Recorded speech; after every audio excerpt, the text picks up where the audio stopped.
di mana posisi indeks harga saham gabungan penguatannya makin terbatas pemirsa di penutupan sesi kedua hari ini, namun level 8.400-an masih mampu dipertahankan, di mana di penutupan perdagangan sesi kedua hari ini indeks harga saham gabungan menguat tipis di 0,16%, ditutup di 8.419,917.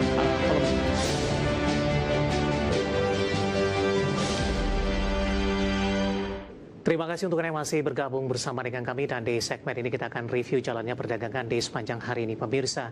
Dan kami ingatkan kembali Anda masih bisa berpartisipasi di WhatsApp interaktif di 0851 di 7810 di 4976 seperti yang tertera di layar televisi Anda nantinya. Dan saat ini kami sudah terhubung melalui Zoom bersama dengan Bapak Kiswoyo yang merupakan Direktur PT Rumah Para Pedagang. Kita akan langsung sapa saja Pak Kiswoyo. Selamat sore Pak Kiswoyo. Ya, sore. Apa kabar Pak? Ya, baik. Terima kasih Pak Kiswoyo sudah meluangkan waktu di IDX Channel. Secara teknikal Pak, hari ini indeks harga saham gabungan masih melanjutkan penguatan, namun lagi-lagi beberapa menit jelang penutupan penguatan terpangkas. Kemudian tadi secara intraday indeks harga saham gabungan juga sudah menyentuh level intraday tertinggi di sepanjang masa. Analisis Anda Pak Kiswoyo? Memang sebetulnya kalau dilihat IHSG ini kan baru bikin new high ya. Jadi setiap kali bikin new high saya selalu mengingatkan hati-hati, karena memang tadi sempat mau mendekati 85 ya. Jadi IHSG ini setiap kali bikin new high pasti ada koreksi. Kalaupun ada kejadian spesial, hari ini new high, besok paling new high tapi langsung agak turun, biasanya seperti itu.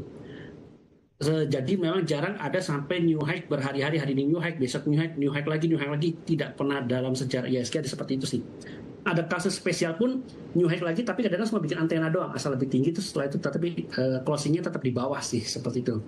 Jadi memang kalau ada IHSG new high kita harus selalu waspada, karena ini sudah menjadi kebiasaan dari IHSG. Dan kita masih arah ke atas, karena saya setuju dan sependapat dengan Pak Purbaya, Menteri kita, beliau juga orang market. IDX juga sudah setuju bahwa hitung-hitungannya bahwa tahun ini ada angka 9.000 itu bisa tercapai. Tapi yang harus diingat, angka 9.000 ini bukan berarti tutup tahun di 9.000. Artinya di tahun ini akan ada angka 9.000, setelah itu akan turun lagi ke bawah. Jadi intraday ya Pak? Yes, jadi high-nya ada high di angka 9.000 begitu. Mungkin nggak persis, bisa jadi 9.000 sekian, 9.005 atau 9.007, lebih dikit ya. Kalau bisa persis hebat sih. Tapi intinya setelah angka 9.000 itu tercapai, biasanya pasti ada koreksi, dan itu hal yang wajar. Jadi jangan berharap closingnya persis di 31 Desember akhir tahun angka 9.000 bulat atau 9.000 lebih sedikit, enggak seperti itu. Jadi konsepnya adalah angka 9.000 akan ada di tahun ini. Apakah bisa terjadi di minggu depan? Ya bisa saja gitu loh. Tapi setelah itu ya kita akan normalisasi lagi gitu loh. Jadi intinya angka 9.000 itu bukan harga tutup tahun, bukan harga mati di tutup tahun, tapi angka itu akan ada di tahun ini, antara ini bulan ini atau bulan depan, seperti itu. Ya, dalam jangka pendek dan menengah Pak, kemana arah indeks harga saham gabungan pasca risalah The Fed, kemudian Kamis malam waktu Amerika Serikat atau nanti malam dini hari mungkin Amerika juga akan merilis data non-farm payroll setelah tertunda ketika shutdown, dan data ini juga merupakan indikator untuk The Fed. Apakah semakin hawkish atau justru sebaliknya dovish terkait dengan data ini? Kalau kita bicara IHSG, 8.000 sudah menjadi support kuat, dan ini bullish. Jadi memang kalau kita bicara dulu 7.500 itu juga sudah bullish, kecuali IHSG di bawah 6.500 ya, itu mungkin banyak yang orang akan bilang bearish dan sebagainya. Ini kita sudah berada di atas 8.000, jadi sangat-sangat aman sekali. Sudah menuju 9.000 itu sudah pastilah gitu. Terus kalau berkaitan dengan The Fed, saya merasa tidak ada yang heboh sih untuk di tahun ini ya, karena ingat, setiap bulan Desember itu kita dapat guidance untuk setahun ke depan. Jadi guidance tahun ini didapatkan di Desember tahun kemarin, yang menyatakan bahwa The Fed akan menurunkan suku bunga 2 kali. Dan sudah terjadi kan gitu. Jadi untuk bulan depan, bulan Desember itu, kalau The Fed tidak menurunkan suku bunga, ya sudah, saya bilang wajar, karena itu sesuai dengan guidance yang mereka tahun kemarin. Dan juga selalu saya katakan, jarang sekali di Desember mereka mengambil keputusan. Jadi kalaupun ada keputusan menaikkan ataupun menurunkan suku bunga di bulan Desember itu hanya terjadi satu kali, itu pun tidak berlakunya di bulan itu, berlakunya di bulan depan, di bulan Januarinya seperti itu pun hanya satu kali seingat saya ya, dalam 20 tahun terakhir ya kalau nggak salah. Jadi Desember itu jarang lah ada kebijakan menaikkan atau menurunkan suku bunga gitu loh. Kalaupun ada darurat itu saya bilang akan kejadian di bulan depan lagi alias bulan Januari. Nah yang sebetulnya kita lihat di bulan Desember adalah guidance-nya The Fed untuk setahun ke depan. Tahun depannya dia mau gimana? Mau menurunkan suku bunga? Nah, kalau menaikkan kayaknya mungkin udah enggak ya. Mungkin lebih mungkin menurunkan suku bunga. Oke, menurunkan suku bunga berapa kali? Kalau mereka The Fed bilang 3 kali, ya sudah 3 kali. Cuma memang kadang-kala euforia itu bisa terjadi. Kayak terjadi di awal tahun ini. The Fed sudah ngomong Desember tahun kemarin 2 kali. Tapi di awal tahun ada euforia sampai bilang ada 3 kali lah, 5 kali lah. Tapi akhirnya nggak kejadian kan. Sampai bulan kemarin baru diturunkan yang kedua kalinya gitu. Jadi saya bilang, ini sudah terjadi bertahun-tahun lamanya, lebih dari 10 tahun, bahkan mungkin 20 tahun seingat saya, bahwa ya The Fed itu yang bulan Desember yang kita lihat adalah guidance dia untuk setahun ke depan. Ya mau menurunkan berapa kali? Kalau saat ini mungkin kita tunggu mau menurunkan berapa kali? 2 kali, 3 kali, atau 5 kali? Berarti dari pandangan Anda ini kemungkinan The Fed tidak akan menurunkan ya Pak, tetap stabil di posisi data terakhir begitu ya Pak Kisoyo kesimpulannya ya? Betul. Baik Pak Kisoyo, di tengah beberapa sentimen berkembang, kemudian target Anda tadi terkait dengan harga saham gabungan sampai dengan akhir tahun bisa tertulis di papan perdagangan level 9 ribuan meskipun tidak ditutup di atas 9 ribuan nantinya. Di tengah laju penguatan di harga saham gabungan masih terus terjadi, saham-saham perbankan big cap hari ini kembali bertenaga Pak, meskipun di perdagangan sesi kedua penguatannya sudah mulai terbatas, bahkan berbalik ke zona merah untuk beberapa saham perbankan big cap-nya yang menahan laju penguatan indeks harga saham gabungan. Kita ke BMRI terlebih dahulu, Pak Kiswoyo, hari ini menguat signifikan sendirian di 2%, penguatan yang terjadi dalam beberapa waktu terakhir. Kemudian data dari investor asing cukup masif masuk ke BMRI di 2 hari perdagangan terakhir. Analisis secara teknikal untuk BMRI dan rekomendasinya Pak. Memang kalau kita lihat perbankan kita ini big cap, Bank Mandiri salah satunya, BRI, BCA sama BBN ini memang harganya masih murah ya saya lihat. Jadi ini masih di bawah harga wajar, apalagi kalau kita bahas dulu Bank Mandiri ya. Ini di bawah 5.000 bahkan gitu ya. Saya bilang ini masih sangat murah sekali sebetulnya, karena sebetulnya kalau kita bicara harga wajar Bank Mandiri itu bisa di atas 7.000 sebetulnya kalau kita bicara harga wajar normal. Jadi memang ini ada semacam masih ada mungkin asing masih akumulasi ya saya lihat itu. Jadi masih ada beberapa ketakutan dari beberapa pihak ya. Kita tahu lah dari istilahnya koperasi merah putih, lalu ada penambah likuiditas oleh Pak Purbaya dan sebagainya, banyak isu. Tapi intinya yang nanti kita tunggu adalah laporan keuangan mereka. Memang sih laporan keuangannya tidak terlalu bagus ya. Yang bagus itu cuma BCA yang masih bisa tumbuh dari sisi net profit maupun revenue-nya gitu kan ya. Tapi kita coba nanti tunggu laporan full year-nya. Di laporan full year berarti tutup buku Desember, mungkin kejadiannya keluarnya di tahun depan. Iya. Di bulan Februari atau Maret lah.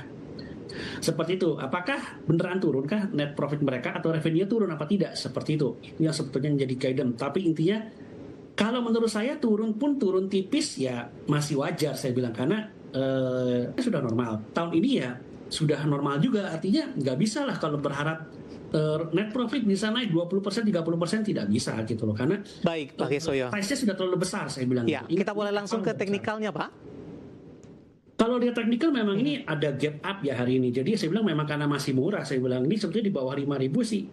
Kalau mau beli, simpan bisa. Dan jangan lupa mereka biasa akan bagi dividen gede namanya. Ya. Bank Mandiri BRI itu, BNI pasti akan bagi dividen gede lah. Buy di berapa Pak? Dengan posisi 4940 penutupan hari ini.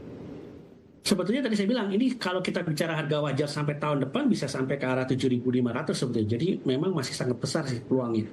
Di penutupan hari ini bisa masuk? Karena ada gap, belilah secara mencicil ya saya bilang, karena kan kita nggak tahu nih.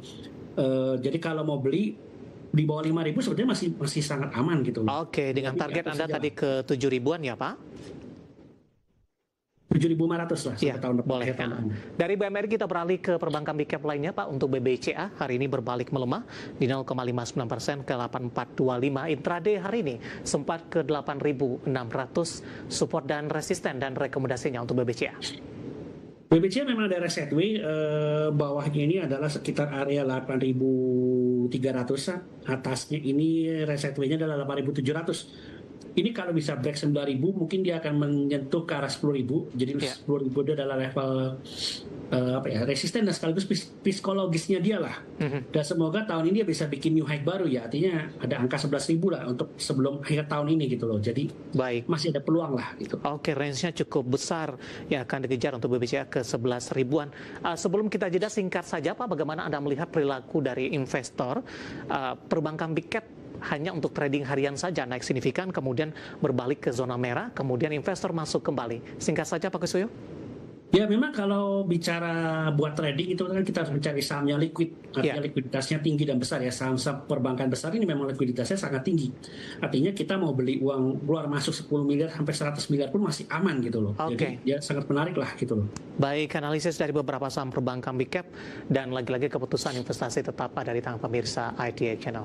Pak Kiswoyo, kita hold kembali Pak, saya akan coba sampaikan update penutupan perdagangan di sesi kedua hari ini, di mana posisi indeks harga saham gabungan penguatannya makin terbatas pemirsa di penutupan sesi kedua hari ini, namun level 8.400-an masih mampu dipertahankan, di mana di penutupan perdagangan sesi kedua hari ini indeks harga saham gabungan menguat tipis di 0,16%, ditutup di 8.419,917. Pelemahan penguatan maksud saya terbatas setelah di sesi pertama mencatatkan rekor intraday tertinggi di 8.491. Kita langsung saja ke grafis yang pertama. Kita akan coba lihat posisi penutupan beberapa indeks lainnya seperti MNC 36, Jakarta Islamic Index, dan juga ada LQ45. MNC 36 melemah di 0,07%, melemah tipis. Jakarta Islamic Index melemah di 0,39%. LQ45 juga melemah di 0,11%. Selanjutnya rotasi pergerakan sektoral pemirsa. Konsumsi non-primer memimpin penguatan di 2,50%. Infrastruktur juga menguat di 0,52%. Properti dan barang baku kompak mengalami pelemahan. Selanjutnya saham-saham yang hari ini masuk ke dalam deretan top gainers. BMRI melaju paling kencang hari ini, transaksi hingga ke 1,2 triliun rupiah. Bufa hari ini juga melesat di 1070. Wi-Fi juga melejit di atas 6% hari ini di 3.700, dan cuan hari ini cuan di 2.230 rupiah per sahamnya. Selanjutnya saham-saham yang hari ini menjadi pemberat ada koin. Hari ini berbalik melemah di 3460. Dewa juga tertekan usai naik tinggi di perdagangan sebelumnya di 412. NRCA juga melemah di 1095, dan KLPF dari farmasi juga tertekan di 1210 rupiah per sahamnya. Update penutupan sesi kedua hari ini, dan semoga bisa menjadi referensi untuk Anda terutama dalam menghadapi perdagangan esok hari jelang libur akhir pekan. Kita akan jeda kembali dan tetap di tempat Anda. Setelah ini kita akan ulas beberapa pertanyaan masuk di WhatsApp interaktif. Kami akan segera kembali.